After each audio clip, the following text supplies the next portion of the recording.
ভাই প্রত্যেক বছর তো ঢাকা বিশ্ববিদ্যালয়ে ভর্তি পরীক্ষায় ইংরেজিতে 90% শিক্ষার্থী ফেইলেই করে, আমি কি পাস করব? এই জাতীয় প্রশ্ন তোমাদের যাদের মনে আছে, মাইন্ডেড স্ট্রিক্টলি, ঢাকা বিশ্ববিদ্যালয়ে ইংরেজির কোন প্রশ্ন আকাশ থেকে নামাচ্ছে না ভাই। সুতরাং তুমি যা পড়ছো, তুমি যেখান থেকে শিখছো সেখান থেকেই আসতেছে।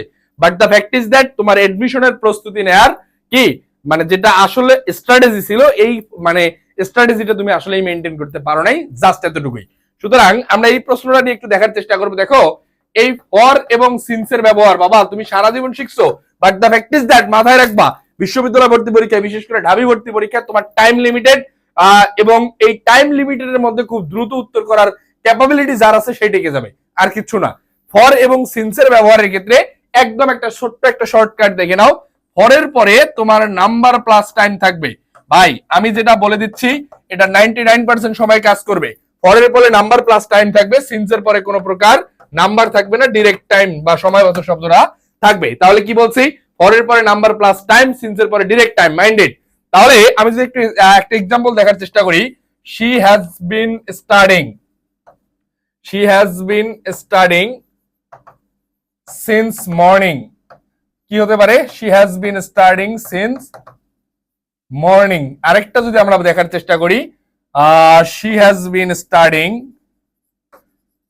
she has been studying for 5 years, for 5 hours। দেখো, আমরা যদি এই দুইটা বাক্যের মধ্যে একটু বেসিক ডিফারেন্সটা দেখার চেষ্টা করি, প্রথম যে বাক্যটা ছিল she has been studying since morning, অর্থাৎ সে সকাল থেকে পড়াশোনা করতেছে। ভাই এই যে অ্যাডমিশন টেস্টে যে প্রশ্নগুলো আসে না, এগুলো তোমাকে একদম টু দা পয়েন্ট উত্তর করতে হবে। এখানে হালকা পাতলা হতে থেকে বা ওই কখন শুরু হয়েছে এগুলা দিয়ে আসলে তুমি কারেক্ট অ্যান্সার করতে পারবা না। কি ছিল বাবা, দেখো দেখি, এই যে সিন্স শব্দটা ছিল, দেখো সিন্সের পরে ডিরেক্ট, আমার কথা ছিল ডিরেক্ট সময়বাচক শব্দ, দেখো মর্নিং চলে আসছে।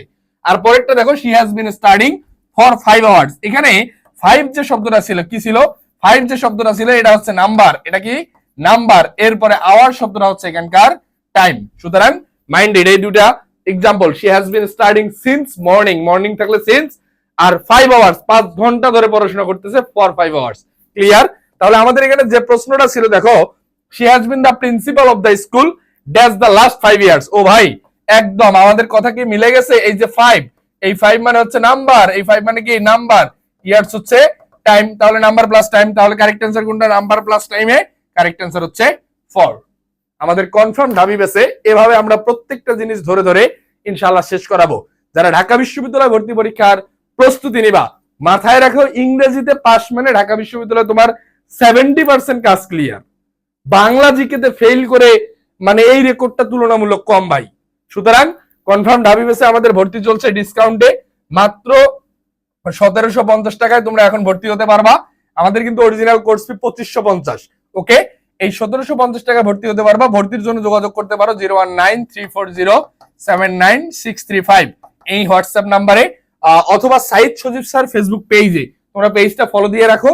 নতুন কোনো ভিডিও নিয়ে আবারও হাজির হব। আর হ্যাঁ, মাথায় রাখবা এই কনফার্ম ঢাবি বেসে তোমাদের ইংরেজির টেক্সট বুক, ভোকাবুলারি, গ্রামার, রিটেনের পূর্ণাঙ্গ প্রস্তুতি, পাশাপাশি বাংলা জিকের গুরুত্বপূর্ণ ক্লাস এবং এই বাংলা জিকে রেগুলার পড়া দেয়া এবং আদায় করার মাধ্যমে ইনশাআল্লাহ আমাদের মানে তোমার ঢাবির জন্য মানে কমপ্লিটলি পরিপূর্ণ করে তোলা হবে ইনশাআল্লাহ। এছাড়াও তোমরা যদি কারো অর্থনৈতিক সমস্যা থাকে যে ভাই টাকার কারণে ভর্তি হতে পারছো না, প্লিজ লেট মি নো। ওকে, ইনশাআল্লাহ পরবর্তী কোনো ভিডিও নিয়ে আবারও দেখা হচ্ছে।